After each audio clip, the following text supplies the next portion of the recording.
Chris Savino with American Outdoor News. I'm here with Blaine Anthony, TV host, producer, and entrepreneur. Blaine, thanks for taking the time to speak to us today. Hey man, it's absolute pleasure to say the least. I'm honored to be here. Now, you're widely known as the Bear Whisperer for your TV show. And what brought about that persona, and what is your infatuation with bears? It honestly, it kind of started as a joke because I was running a show called North American Safari at the time, and frankly, I was like quitting television. To be completely honest, super tough. Trying to get sponsors, and the network needs money, and this person needs money, and closed captioning needs money, and so the last 3 months I was ever going to be on TV. Everybody was calling me the Bear Whisperer because I kept getting attacked by bears. There was definitely I weren't talking to bears or whispering to them. They were trying to kill me. So it started, everybody in the industry was like calling me the Bear Whisperer because I kept being able to show these bears attacking me. So the last 3 months, I said, I'm going to change the name of my show. I'm going to call it the Bear Whisperer. And then we'll just run it on the Sportsman's Channel at that time. We'll run on the Sportsman's Channel for 3 months. We'll call it a day. And that's exactly what I did. The funny part is I already had tickets to the ATA show where me and you just met. And I had tickets. I had hotels. I said, you know what? I'm going. And man, when I went, I was a different person, rather than just being another face in the crowd per se. Guys that have been giving me free stuff for 10 years wanted to write me a check. And I Instant went, celebrity. oh. Yeah, I was like, I love this TV show thing. I'm never quitting. So yeah, so that's how it all started. And I was able to get some stuff on film that we were doing anyway, like going to bear dens and tranquilizing bears, and going out with a guy named John in New Hampshire, relocating bears, calling bears. I focused the entire show, especially that first year, on doing everything except baiting bears, just to have something different for 13 episodes. So that's exactly what we did. And people loved it. People absolutely loved it. So that's how it all got started. Well, I know a lot of the shows were primarily deer hunting and the like. Bear hunting was probably refreshing at the time. Nobody was doing it but you. Right. Exactly. Yeah. There's no, won't say what TV network, but there's another TV network trying to recruit the Bear Whisperer TV show. And they said, look, a million people can come out with bear hunting shows, and they're all just going to fail because you're going to be the original guy. You'll always be the original guy. Because there's definitely, on episode 1, show 1, I said, and I still say it today, I have the furthest thing from the smartest bear guy ever. I'm just smart enough to hang out with the smartest bear guys ever. Like the main bear biologist, he's probably Randy Cross. He's probably the smartest bear guy I know. Everything 3/4 of everything I've ever learned, I've learned from him. So yeah, no, I mean, the Bear Whisperer is definitely about entertainment, but the knowledge I've gotten, before the Bear Whisperer, and especially after the Bear Whisperers, the doors that open to allow me to go hang out with these insanely smart bear biologists, game wardens, the list goes on, has just been awesome for me anyway. Well, it's all about studying the tendencies and the habitat, and you learn as you go. Oh, without a doubt. I mean, I definitely have learned a lot. So do I know more than most? Yes, because most people are honestly like me. I love whitetail hunting. They don't really focus on bears. I'll go so far as to say most of this country, you can't even hunt a bear, and you got to travel somewhere to harvest a bear. So being able to do all that stuff made me, super, I'm going to say knowledgeable, but, a good round respect and knowledge for bears, being able to hang out with all these experts, without a doubt. Well, being in Maine, you see more bear than most. Yes, yes, that's the one thing that Maine has is a very healthy bear population and a healthy amount of bear hunters, without a shadow of a doubt. We're kind of, I believe, I can't even think of another state that more people come to Maine than anywhere else to go bear hunting. Now, outdoor TV. It's always been about more than just the harvest. Uh, how do you put together a narrative and a story behind a show? Yeah, I mean, that's probably the hardest part, right? When we, because we have this production company here, Wild Choice Media, and we've been doing it for 20 years. That's probably always been the hardest part is trying to explain that, especially now, back, let's say 2003, not as much the case now, but for the sake of better words, we live in a MTV generation. Yeah, People want a story. So if you can't educate them or you can't entertain them, you're wasting your time because I'll be honest, nobody cares about watching a 180-inch deer die anymore. It's such commonplace, especially with YouTube and all that stuff coming out. It's such commonplace. So the fact that you kill big deer every year means nothing on TV anymore.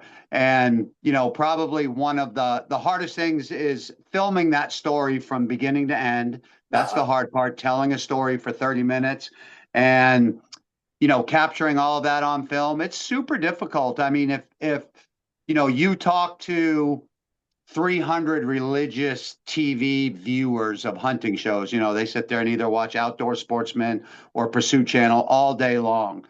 They'll all have the same gripe. Every show is exactly the same. Different uh, talking head, maybe some different music.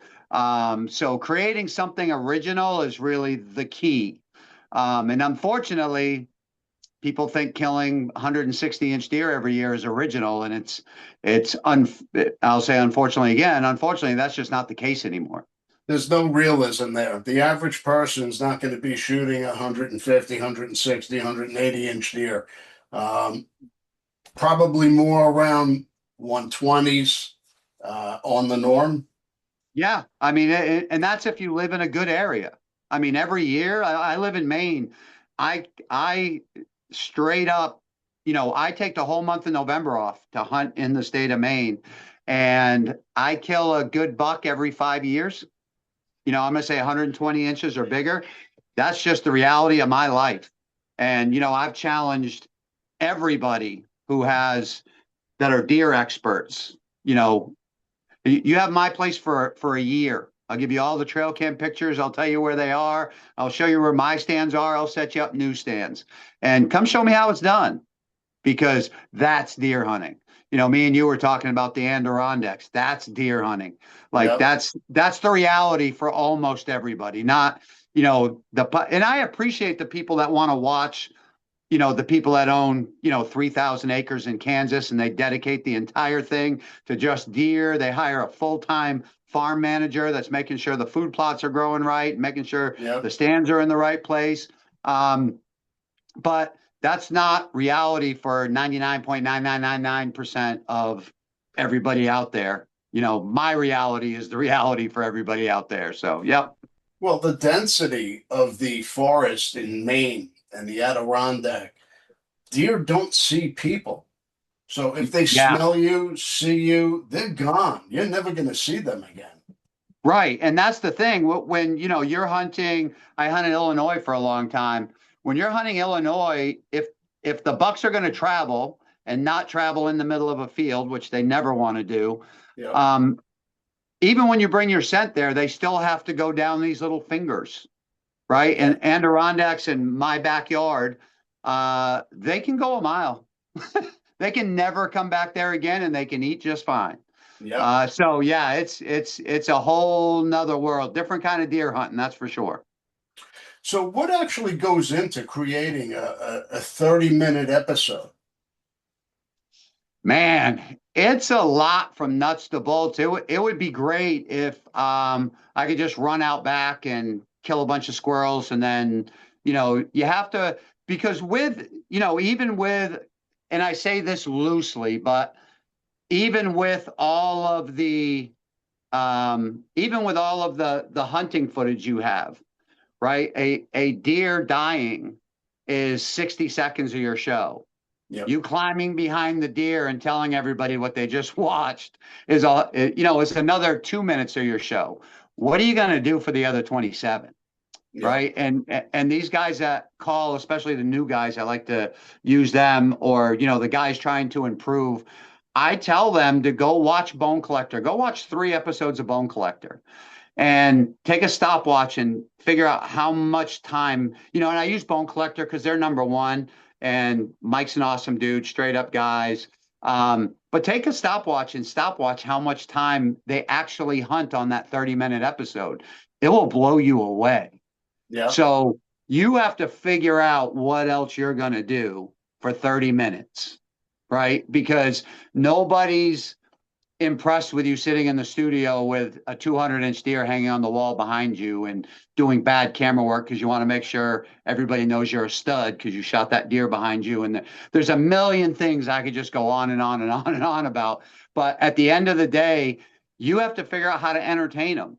And if you can't do it in the field, then you better figure out how to do it in the studio. And if your show's just going to be slaying deer, I got news for you. Unless you hunt high fence, to be completely honest, and you have a lot of money to hunt high fence, there's not enough season to make 13 episodes, anywhere in the country. I think people would be very surprised to find out just how many shows are filmed behind high fence. Oh man. Well, we edit, so we're sworn to secrecy on everybody, but it would be mind-boggling.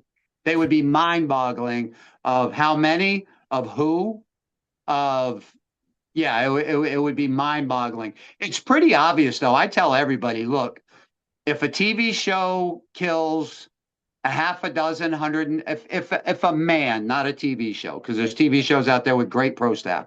But if one guy on a TV show is killing a half a dozen 170-inch deer a year, figure out where they're killing them, then just run the math. There's not enough time. There's not enough time to do it, right? There's not enough weeks in any season to kill those kind of deer. So, and you know what?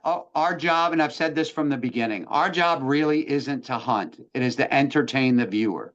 And all viewers are different, right? I remember talking to the original owner of Heater Bodysuit. And, look, the guys that are watching the Drurys, let's say, they're phenomenal hunters, so on and so forth. They're not necessarily the guys that watch my show, right? They would watch my show and go, man, that guy's a clown, and just move on. Because I'm not serious about anything.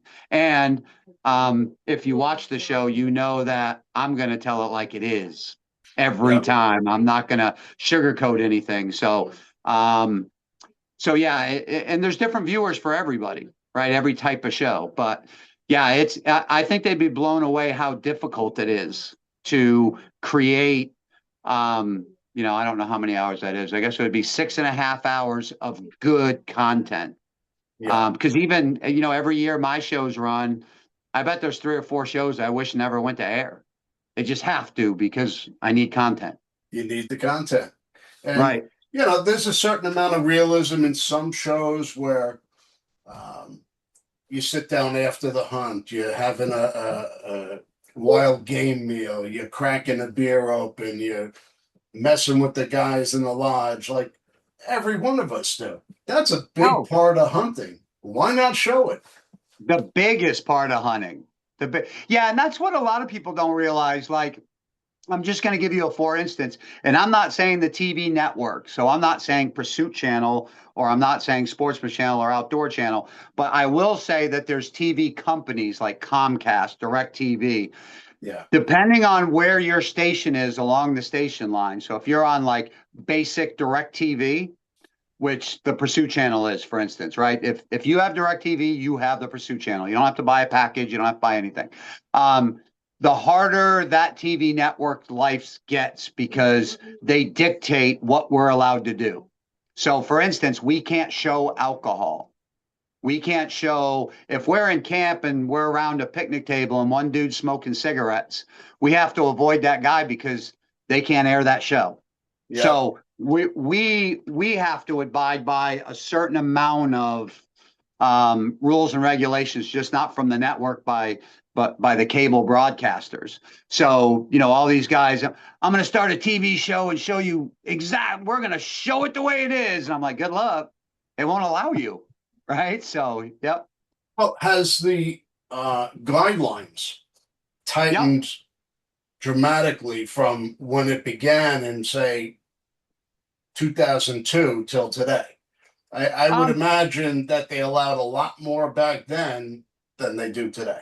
Yeah, well, back then, you figure, I was just laughing the other day with Jake in the booth. I'm like, hey, I want another contract, the same amount and rules that we had in 2002 when I signed my first one. And we both just busted out laughing because it was the wild, wild west back then. There was like 80 of us, and we did whatever we wanted to do. There was nobody to stop us from doing anything because we weren't on basic anything. I used to call, the Sportsman's Channel back then. I used to call it the Ghost Network. Everybody's heard of it, but nobody actually has it. So we were in like 2.3 million homes. It was almost funny. But so yes, as the more cable networks you get, the more satellite networks you get, the more rules come into the TV network. Don't shoot a deer facing you. You're not allowed to air it. No headshots. No new one I just saw. No shooting bedded deer. Deer can't be bedded, and I'm like, man, that would be hard to do, even as a TV show guy, to just stop myself from shooting a 150-inch deer that's laying there looking at me. It's like, I really will. But yeah, so I would agree with that. Things have gotten tougher, probably not because the network wanted them to, because they got rules imposed on them. Yeah. And I would think somewhere around 2010 is really where outdoor TV really started to take off, and everybody wanted to be an outdoor TV star. I couldn't agree more. It was bananas. We were running shows back then. I'm going to say 2010 to 2014. We created shows like one show was called Hunting for the Dream, where we took 6 wannabe TV shows, put them in a contest, ran it for 13 weeks, had viewers vote, and then Pursuit Channel would give them a free ride on Pursuit Channel for a year if they won. Then we did another one called The Search, which was kind of like the same thing. But yeah, there was no shortage of guys that wanted to be on TV and are willing to pay for it. Right. So that's how we made money. We couldn't get sponsors because everybody did something different. So we said, hey, you can do it, but it's going to cost you $4,000. Each team's got to pay $4,000 so we can pay the network and pay for closed captioning and editing and all that stuff. What does it take to start a show? Finances, filming, production, sponsorships. What does it take? Man, loaded question, but I will say this. The number one thing that like if you're listening to this right now and you're thinking about starting a hunting show and you think you have it all figured out, and I'll be able to tell you whether you have it all figured out or not in one comment. And at the end of the day, this is about money. Everybody needs to get paid, right? So when you sign a contract with the network, you have to pay them a certain amount of money. I'm going to say a couple $1,000s. That would probably be an average amount. You can get deals for $1,000. You can get deals for $4,000. But I'd say a couple $1,000s a week is probably the average amount. Now, you may know how to edit, so you don't have any expense there. If you don't know how to edit, that can range anywhere from $650 to $4,000 an episode, depending on who you hire. And frankly, if you just started, hire the cheapest guy you can, because poop in, poop out. That's the way it works. Unless you have like hired cameramen, you're just going to be giving them, a bunch of hunter hack footage, which is perfectly fine, not beating that up. But it's about money. Nobody cares about your deer. Nobody cares about so in some ways, a lot of the industry has turned into the Billionaires Boys Club. right? They're already multimillionaires. They do it for a hobby. You know, quite literally, they're on TV, and I feel bad for these manufacturers because these guys are on TV saying sponsored by Matthews, sponsored by Cabela's, sponsored by this, sponsored by that. The reality is those companies aren't even paying them. They got a discount on the bow.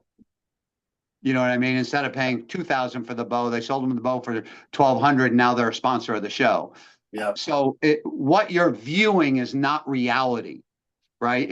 If you want reality and you really want to make a go of it, and you're like me, you just started with no money. I second mortgaged my house at one point to keep going. Go talk to your local car dealer. Go talk to the Chinese restaurant down the road. Go talk to the contractors that build houses in your towns. That's where you can get paid. But unfortunately, most people do this to stick their chest out. And it's unfortunate because they'll always lose. It's They're all always about going to ego. lose. It's Are you all about going? ego. Are you going to the local Chinese restaurant because they're going to take all the roadkill that you kill? Yeah, no, they need to go there because the local Chinese restaurant will write them a check for $5,000. Cabela's is not. Yeah. Right. PSE is not. They don't know who you are. Why do they cancel me and hire you? There's no logic in that. I've been doing it for 23 years. And it's like over 80% of the TV shows never make it past year 2. It's hard to make an investment into that until you start getting into your 3rd year. I never broke even till my 5th year on TV. I lost money every year until my 5th year. So, but I had 2 guys I did it with, Kevin Pruitt and Brad Carter. And we all kind of absorbed the brunt of it. And it was the best hunting TV show portion of my life because we didn't care about anything. We didn't have any sponsors, no one to answer to. But yeah, that's the biggest thing, knowing that it's about the money, knowing that no matter how awesome you feel like you are, no matter how good looking you are, all of that stuff, none of it matters. The viewers decide who they like. And look, if you're at home and you watch hunting television, you know there's tons of people on TV. I'm obviously not going to name names because most of them are friends of mine that quite literally try to buy fame, right? They buy all the primetime spots. They're on Thursday nights at 9:00. Better be careful. I'm on Thursday nights at 8:30, but they're on Thursday nights at 9:00. They know all the right times to buy. They have all the Nielsen ratings. And if they don't like you, they don't like you. Yeah. Right. There's nothing you can do about it. Then I talk about Chris Brackett, came from nothing, slept in his car. Viewers love that cat. And, he eventually made it. Right. Like he was doing very, very well for a lot of years. He was doing good. So you can't buy your way into doing it. So into being famous, there's not enough airtime. Getting on a TV network involves you writing a check. That's it. There's nothing, you don't have to be great. I got this funny video out there that's like, the TV network called me and they were like, "You're awesome. We want you on our network." And I was like, "Oh, that's great." And then they go, "How much money you got?" And I'm like, "Money? I kill deer. What do I need money for?" So yeah, that's probably the best advice. So if you can get through that and you can truly understand that this is a business, you're not paid to hunt, nobody cares about your deer or your bear or anything else, then you can really get after it, right? Get the sponsorship money that you can, just like if you were racing a car at your local racetrack, and get 2,000 here, 3,000 there, and then go make relationships with people because nobody's paying you. I got news for you. Nobody's paying you unless you're the current UFC champ. Right? And you don't come from the hunting world. Those guys have it a lot easier than we do. But if you're just a guy that kills big deer, welcome to the club. Yeah. It's just. How has digital and streaming services changed the landscape of outdoor TV? Oh, man, don't get me started. So I think it's awesome, right? There's no, here, let me hit. I know you got viewers. I didn't hit do not disturb. There is, all these guys on YouTube, that's all great. I love everything that they're doing. They don't have to spend any money. They have the opportunity to make money and not lose money. That's phenomenal. YouTube is all but, shadow banned us on YouTube. So the days of a hunting show making $10,000 a month from a YouTube channel, Those it's gone. over. It's gone. Yeah, they're paying, right. If I do, if a girl does makeup things, right, she can get $7 to $10 per 1,000 viewers. We're getting a quarter, 50 Yep. cents, so there's almost no opportunity to make money on YouTube anymore. But I love it being out there, and I love the fact that it doesn't need to be 30 minutes, and it gives everybody the opportunity to go and get YouTube famous or social media famous, or Yeah. whatever they want to do. There's a lot of clever guys out there like Scott that, I'm just not a clever guy. I'm an honest guy. I'm in a good Yeah. mood all the time, but I'm not clever. I'm not witty, right? I'm not like Ted Nugent witty. You say something derogatory to Ted, and he's going to rip you one. So I'm not that witty, but these. So I think it gives an opportunity. I think the biggest impact in the TV industry, and I am sure that if TV producers were to be honest, would be these guys coming out of college, marketing degrees, and they don't know a thing about TV. No. So these companies are hiring them. They're 28 years old, 30 years old, and they come into a company and say, TV's gone. YouTube, Facebook, it's the way of the future. You guys are wasting your time. And unfortunately, CEOs and presidents and so on and so forth are going, hey, you're the expert. Okay, cancel all TV advertising. And I'm not going to beat companies up either, but I'm sure everybody out there has companies that it's like, where did those guys go? Are they still in business? Yeah. That's what happened. They disappeared off the planet because there's no such thing as being really Facebook famous, right? And in my Yeah. experience, I work for a company now. The stuff that generates dollars is still coming from TV. I'm sorry, but it's still coming from TV. Unless you're a DTC brand and you're willing to drop your pants and sell your stuff for nothing, on Facebook and places like that. But if you're a real business, our money's still coming from television, Yeah. without a 30-year-old coming in and slashing all the TV advertising. Then all of a sudden the company goes, what happened? Right? There's one big, I'm going to say, investment group that owns a lot of big companies. They were worth almost $21 million, pre-hiring a bunch of kids to run their marketing, and they're down below 6 million now. Wow. And of course, the investment group themselves are like, "What happened?" I know what happened. They cut out TV. If it ain't broke, don't fix it. That's all I can tell you. And then there's always the streaming services like Carbon TV, Waypoint TV, MOTV, that people can watch on the fly. They're on the road. Yeah, They just pull it up. they can. And I mean, that's it, because places like Carbon TV, again, I'm just like brutally honest, so I'm just going to call it. I'm confused by a lot of things they do. I'll say that because I go to their network and I see shows we edit, and then we reached out to them and they said, "Oh, we're not looking for your kind of content." It's like, okay, to each his own, right? So Carbon TV won't even have our shows, none of them, on their network, because we're either not good enough or we don't have the right style, whatever they're. I'm like, God, you guys take every hunting show on the planet for. I think there might be like we're still on TV and they don't like that. I'm not sure. We never got a straight answer out of them. There's a lot of shows that they have that are still on TV. So I think what it really comes down to is you pissed in somebody's Cheerios. I absolutely did.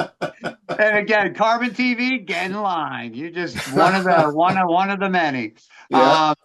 But like, we could get a deal on Waypoint. I think they do a slam up job. They do a lot of the like Pursuit Up does. Like if you have Samsung TV, you have these networks automatically, which I think is awesome. So you don't even have to drive people there. There's a TV station you can tune in live and do all of that stuff. So I think Waypoint and Pursuit Up are the two ones that are, I believe, doing it really, really good. But even when you get, there was a Hunt TV just went out of business. But when it boils, my problem is I go to hunting camp, right? And they're like, oh, and I ask all of these hunters that watch hunting shows, and I say, do you watch Carbon TV? Do you watch Waypoint TV? The answer is always no. So Yeah. that's my struggle with it, right? They don't actually sit down and watch it like TV viewers do. Yeah. But I think a lot of the people out there from just, this is pure conjecture on my part, by the way. I think people consume more on YouTube than they do anywhere else. I Oh, think, 100%. yeah, YouTube still just absolutely crushes everybody. It's free.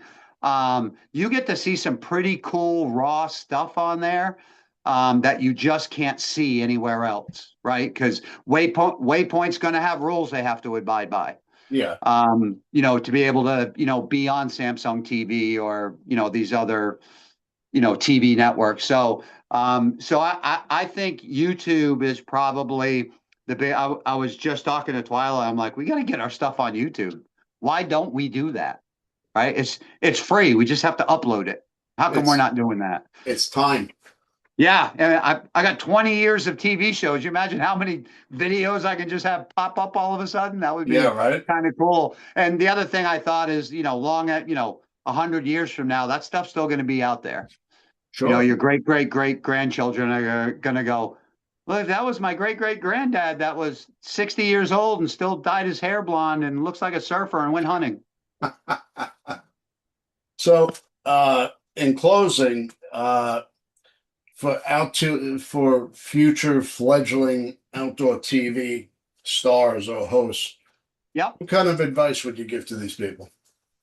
Um, Look, the hardest thing is it's going to be a gamble, right?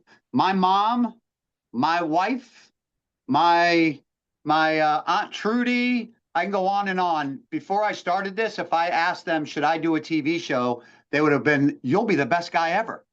Absolutely, you should, right? So you're going to have to just do it, like the Nike commercial, just do it.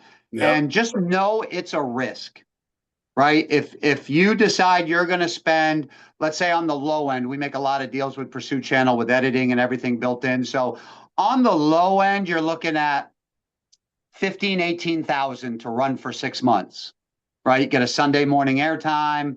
That pays for your airtime, your editing, all in. You can still be under 20 grand for 6 months worth of airtime.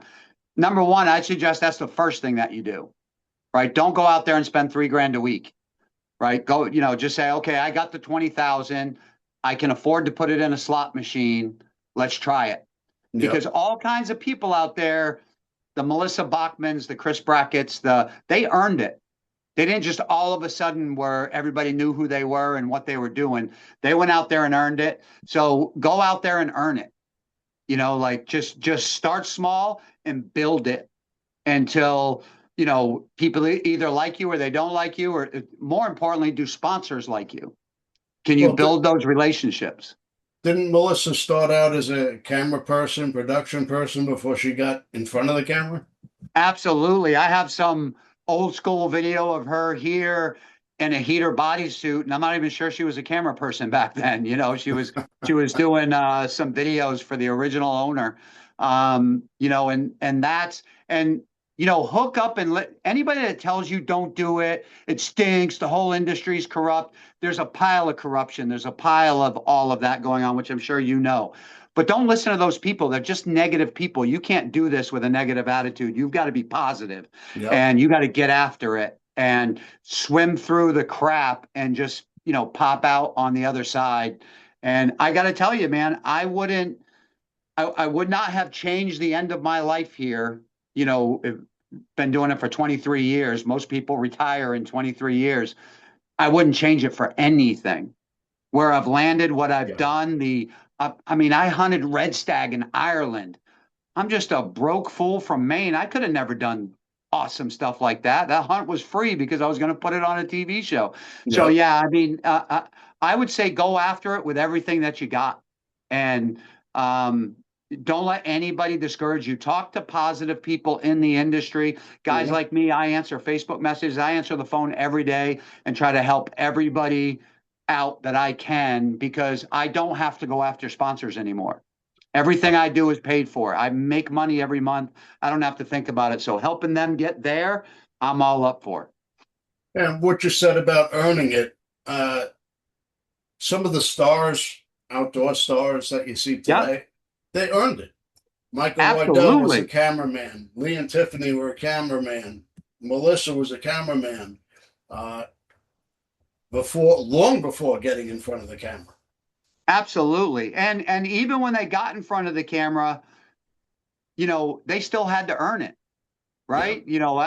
I think, I'm not sure who told me the story. I actually think it was Mike that told me the story, but he was running camera for David Blanton. They got done on the first day, and David just happened to say, wow, we got all this time. I'll run camera for you. And then all of a sudden, Michael Waddell's on TV, and you've talked to him before, right? Sure, I love Michael. Yeah, he's the most charming, witty, smart. Everything you watch on TV is him as a human being. Yeah. And that's the hardest thing to find in this industry. If you line up 100 people on TV, you're only going to find 4 or 5 in that line that What you is see is what you genuine. get. What you see is what you get. That's why I have tons of haters. But you know what? I sleep good at night because you Yep. wouldn't have been my friend in real life because I'm just the same guy on TV. And, but all of those guys earned it. All of those guys found a niche. All of those guys found a path that made them who they are today. These guys that are making, trust me, there's guys making 7 figures, Oh yeah. not 6. So, but they earned it. Every step they took was a gamble. Everything they did was a gamble. And you're going to have to do the same thing. It's the only way in, unless you have a rich daddy that says, here's $1 million, go and be on TV for 5 years. Yeah, I don't have that. Yeah, no, neither do I. Neither do I. So, yeah, you're going to have to earn it. There's no easy way. Like if you come into this and say, I'm good looking and I kill big deer, you're not even 1% there yet. Yep. So you have to get out there and grind, man. I just watching all these up and comers that kind of bust through and make it to the other side. And, people ask me to hold the camera to take a picture of them. And I'm like, I could have 2 attitudes. One, I could say, wait a minute, I taught them everything they know, been giving this guy advice for 5 years. Or I can say, look what I helped do, right? Giving them right advice and so on and Yep. so forth. So, and I love this industry, and every TV network will tell you, like, Blaine gets it. Like Yep. I love this industry. I love, I like to tell I like to tell everybody, they're like, oh, as soon as this company pays me, I'll pay you. I got news for you. I didn't make a deal with that company.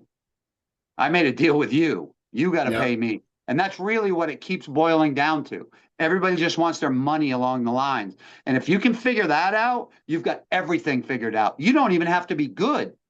You can just say, I do this for a living, and you can stink and no one can like you. But guess what? No one's taking you off TV because you Yep. figured out the money part of it.